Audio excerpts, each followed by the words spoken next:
Hello. तो आज अपनी सिसोदिया शाखा शुरू करते हैं, यानी गोहिल वंश की जो सिसोदिया शाखा है उसको शुरू करते हैं। तो देखो, जो रण सिंह हुए थे 1198 ईस्वी में, इनका एक और नाम भी मिलता है करण सिंह। तो इनके दो पुत्र थे, एक थे क्षेम सिंह रावण शाखा के और दूसरे थे राहब सिसोदिया शाखा के। तो देखो, क्षेम सिंह जो रावण शाखा के थे, रावण शाखा रतन सिंह पे समाप्त होती है। इसके बाद में आ गया राहब सिसोदिया शाखा।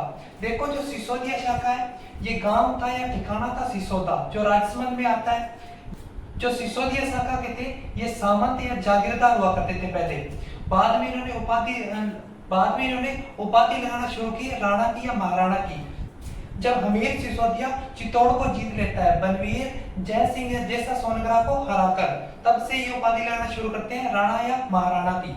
फिर आगे देखो, सामंतों की लंबी श्रृंखला के बाद, यानी राहब के बाद सामंतों की लंबी श्रृंखला के बाद एक सामंत हुए लक्ष्मण सिंह 1303 ईस्वी में। सिसोदा का सामंत जो लक्ष्मण सिंह था, 7 बेटों के साथ अलाउद्दीन खिलजी के आक्रमण 1303 ईस्वी में, जो कि रतन सिंह के टाइम में जो आक्रमण हुआ था अलाउद्दीन खिलजी का, तो ये चित्तौड़ में लड़ा था, यानी रतन सिंह के साथ में लड़ा था और लक्ष्मण सिंह लड़ते हुए वीर गति को प्राप्त हो गए थे। इसमें आगे देखो, इनका एक बेटा था हरि सिंह, ये इनका सबसे बड़ा बेटा था।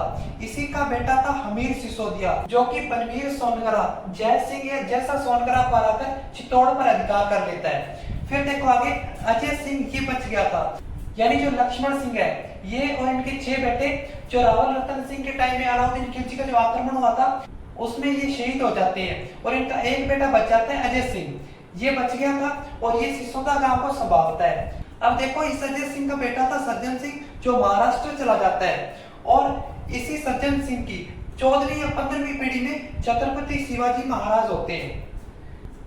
अब देखो, अजय सिंह सिसोदा को संभालता है और अजय सिंह के बाद में जो सिसोदा का सामंत बनता है वो हमीर बनता है। बाद में क्या होता है, जो हमीर सिसोदिया है ये चित्तौड़ पर बनवीर सोनगरा जय सिंह जैसा सोनगरा को हराकर चित्तौड़ यानी मेवाड़ पर अधिकार कर लेता है। अब देखो, अजय सिंह सिसोदा गांव को संभालता है, यानी जब लक्ष्मण सिंह और उसके 6 बेटे, जो अलाउद्दीन खिलजी वाला जो आक्रमण था रावल रतन सिंह के साथ में लड़ते हुए शहीद हो जाते हैं, तो फिर उनका एक बेटा बच जाता है अजय सिंह, वो क्या सिसोदा गांव को संभालता है और इसने 303 ईस्वी से 326 ईस्वी तक सिसोदा को संभाला था। अब देखो कि अजय सिंह के बाद में इनका भतीजा था हमीर सिसोदिया, जो कि हरि सिंह का बेटा था, ये बनता है सामंत 1326 से 1364 ईस्वी तक। इसने क्या काम करवाए, तो देखो चित्तौड़ में सिसोदिया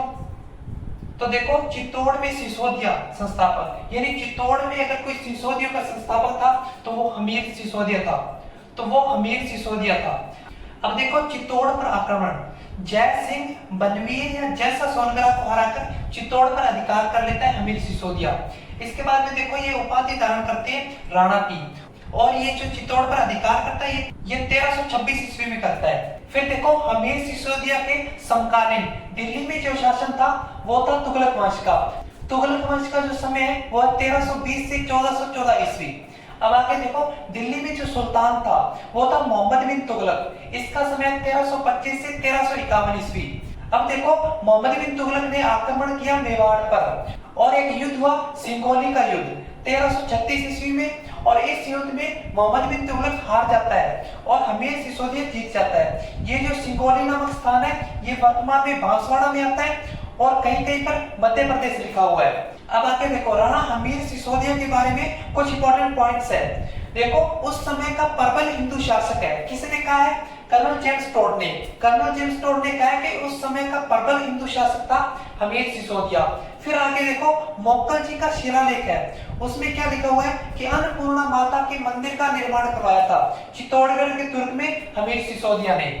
अब देखो, कीर्ति स्तंभ प्रशस्ति ये चित्तौड़गढ़ में है, इसमें हमीर सिसोदिया क्या कहा गया है, तो इसमें हमीर सिसोदिया को विषम घाटी पंचानन कहा गया है। विषम घाटी पंचानन का मतलब होता है विपरीत परिस्थितियों या विषम परिस्थितियों में सिंह या शेर के समान।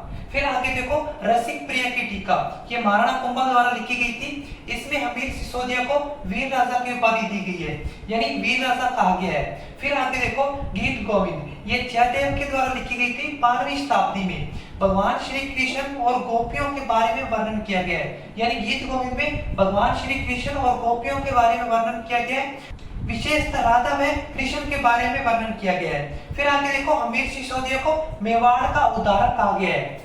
फिर देखो जो अलाउद्दीन व रतन सिंह द्वारा जो आक्रमण हुआ था और जो शाखा हुआ था, इसका सजीव चित्रण अमीर खुसरो ने अपनी पुस्तक खजाइन उल फुतूह में किया है। ये अमीर खुसरो अलाउद्दीन खिलजी का कवि था।